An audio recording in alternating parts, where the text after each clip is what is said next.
दीपावली क्यों मनाई जाती है?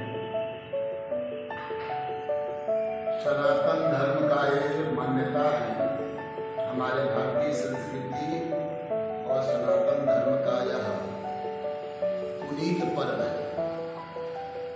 दीपोत्सव, दीपमालिका, दीपावली।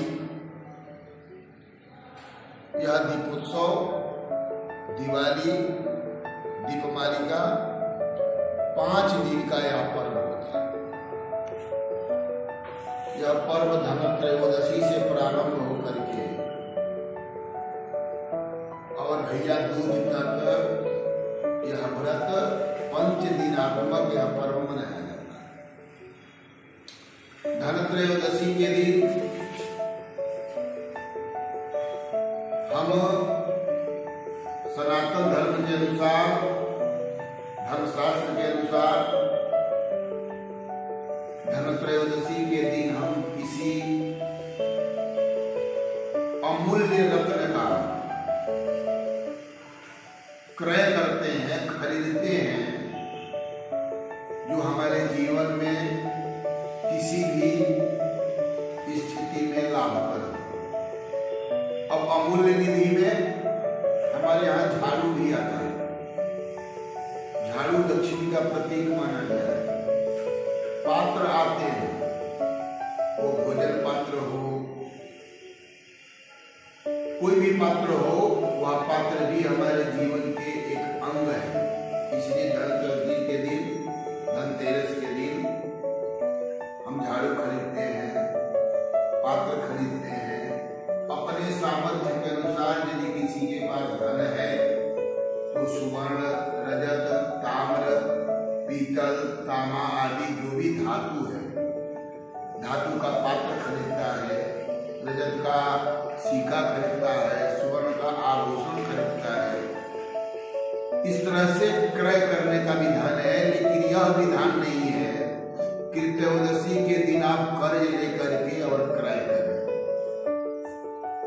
हमारा धर्मशास्त्र ये कहता है कि उस दिन अगर कुछ भी आपके पास व्यवस्था नहीं है, आपके पास कुछ भी नहीं है, तो आप झाड़ू ले लें। झाड़ू भी खरीद करके आप उस धनत्रयोदशी का मंगल कार्य कर सकते हैं। उसी दिन लक्ष्मी गणेश की प्रतिमा भी खरीदने का विधान है। इस तरह से धनत्रयोदशी का जो हमारा पर्व है वह संपन्न होता है। दूसरे दिन चतुर्दशी आती है, जिसको हम नरक चतुर्दशी कहते हैं, जिसको हम नरक चतुर्दशी के रूप में लेते हैं। नरक चतुर्दशी यानी हमारे जो 14 लोक हैं, उन 14 लोकों से मुक्ति पाने के लिए हम जम को दीपदान करते हैं, यमराज की पूजन करते हैं। यमराज को हम भोजनोपरांत एक दीप निकालते हैं, वह चतुर्मुख दीप होता है। उस चतुर्मुख दीप से यमराज की प्रार्थना करते हैं कि हे यमराज भगवान, इस लोक में, परलोक में हमको प्रकाश पुंज प्राप्त हो, हमारा किसी प्रकार का दुर्मरण न हो, हमारे साथ किसी तरह का शोक न हो, हमारे किसी तरह का रोग न हो, हमारे अंदर किसी प्रकार की व्याधियां न हो। हमारा जो जीवन है, वो हमारा जो सांसारिक जीवन है, वह सुखमय प्रतीत हो, सुखमय हो, और पारलौकिक जो जीवन है वो भी मेरा आनंद है। इस तरह से हम यमराज से प्रार्थना करते हैं चतुर्दशी के दिन, जिसको नरक चतुर्दशी नाम से भी जाना जाता है। अब आ गया मेरा पूर्णिमा, अमावस्या। अमावस्या के दिन हम लक्ष्मी गणेश का पूजन करते हैं, दीपोत्सव करते हैं, दीप जलाते हैं और एक कामना करते हैं कि अंधकार का जो यह वातावरण का यह जो अंतिम दिवस है, वह अमावस्या प्रकाश पुंज हो। हमारे जीवन में आने वाला जो क्षण है वो प्रकाश पुंज हो, हमारा जीवन प्रकाशित हो, आलोकित हो। इसलिए हम दीपावली के दिन हम दीपोत्सव का कार्य करते हैं, घर में अनेक प्रकार का सज्जा लगा करके, सुसज्जित करके, व्यवस्थित करके घर में लक्ष्मी के आगमन की प्रतीक्षा करते हैं। लक्ष्मी को अपने घर में बुलाते हैं और अनेक प्रकार के वैदिक ऋचाओं से उस माँ लक्ष्मी का हम आराधना करते हैं कि हमारे जीवन काल में लक्ष्मी विद्यमान रहे, जिससे हमारा यह सांसारिक जीवन सफल रहे। एक और दृष्टांत आता है, शास्त्रों में वर्णित है, कहा गया है कि जब भगवान राम रावण का वध करके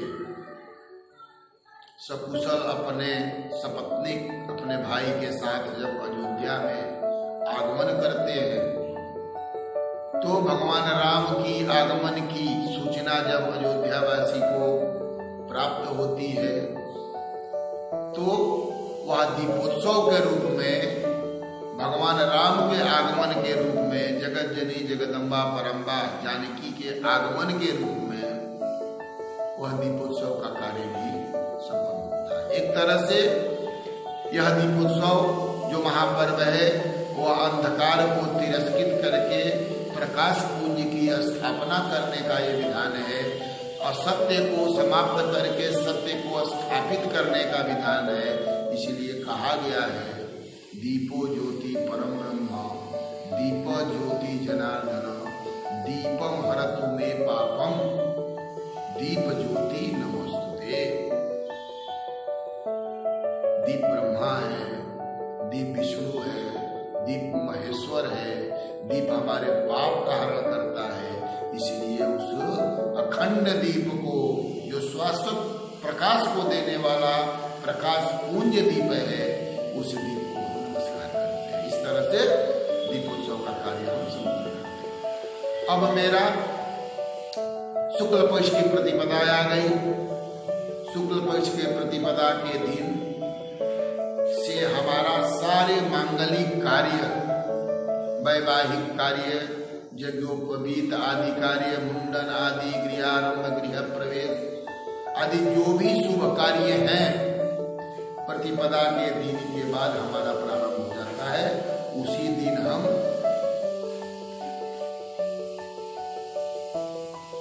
गोबर से बना हुआ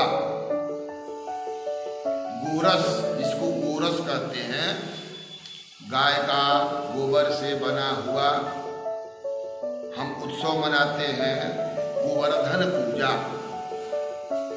वो गोवर्धन पूजा का कार्यक्रम प्रतिपदा के दिन होता है।